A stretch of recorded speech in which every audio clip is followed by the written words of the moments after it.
তো hello guys, আজকে আমরা এখানে অনেক কষ্ট করে প্রসাদ খেতে ঢুকেছি। তো লোকেশন হচ্ছে নীলফামারী আনন্দময়ী কালীবাড়ি, মহানাম যজ্ঞানুষ্ঠান হচ্ছে। তো এখানে আমরা অনেক কষ্ট করে ভিতরে ঢুকে এখন বর্তমান চেয়ারে বসে আছি। তো আমরা জল পেয়ে হাত ধোয়া ধুয়ে আমাদের শেষ। গাইস দেখেন কত লোক।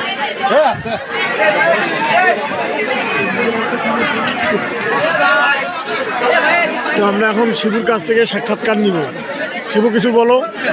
আসলাম নীলফামারী আনন্দময়ী কালী মাতা মন্দিরে আসলাম। প্রথমত মন্দিরে দেখলাম তত বেশি ভিড় নেই, কিন্তু মন্দিরের তুলনায় হলে যতটা ভিড় দেখলাম দেখে মনে হচ্ছে অনেকেই প্রসাদ খাওয়ার জন্য আসে। তবে মূলত অনেক চেনাজানা ছেলেগুলো দেখলাম।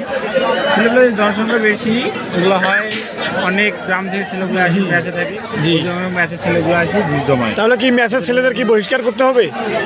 না, একটা নিয়ম করা উচিত যে ম্যাচের ছেলেগুলা, নিয়ম বলতে না, এটা মানবতার প্রয়োজন। মানুষের ভিতরে বিবেক যদি থেকে থাকে তাহলে এরা নিজের থেকে আসবে না। কারণ একটা মানুষ বুঝার থাকে যে এতগুলো ভিড় হচ্ছে কেন, কাদের জন্য ভিড় হচ্ছে। তুমি আজকে সহ কয়দিন আসলা এখানে? আমি গতকালকে আসছিলাম আর আজকে আসছি, দুই দিন এসেছি। কালকেও কি এরকম জ্যাম ছিল? জি, কালকে এরকম জ্যাম ছিল, কিন্তু আমরা জ্যাম কাটিনি। কালকে আলাদাভাবে আসছিলাম। ফাইনালি প্রসাদ পেয়ে গেলাম আমরা। তো শিবু, প্রসাদটা কেমন হয়েছে? হয়েছে মোটামুটি ভালো হয়েছে। প্রসাদ কখনো খারাপ হয় না। কীর্তনবাড়ির প্রসাদ কখনো এক নম্বর, যোগ্য অনুষ্ঠানের ধর্মীয় কোনো অনুষ্ঠানের প্রসাদ কখনো খারাপ হয় না। কি খাওয়ার উপযোগী হয়েছে কি? প্রসাদ অবশ্যই খাওয়ার উপযোগী হবে।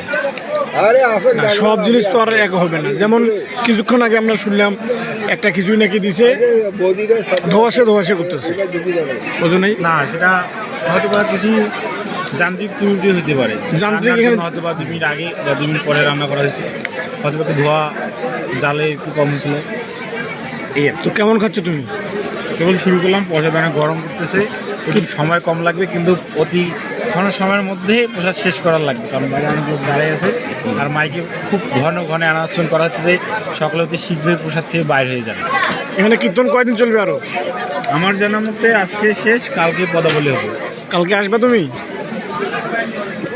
যদি ঈশ্বর কৃপা করেন। কালকেও কি প্রসাদ খেতে আসবা? আমি প্রসাদের জন্য না, আসতে পারি। যদি পদাবলী হয়, পদাবলী আসতে পারি। পদাবলীতে এসে কি প্রসাদ খাওয়ার কোনো চিন্তা ভাবনা নাই? আমি এটাই নিচ্ছি না যে কালকে প্রসাদ খাওয়া হবে কি না, এটা নিচ্ছি না। ও আচ্ছা, ঠিক আছে, ধন্যবাদ তোমাকে। তো গাইস দেখেন, প্রসাদ খাওয়া অলরেডি শুরু করে দিয়েছে সবাই। পদাবলী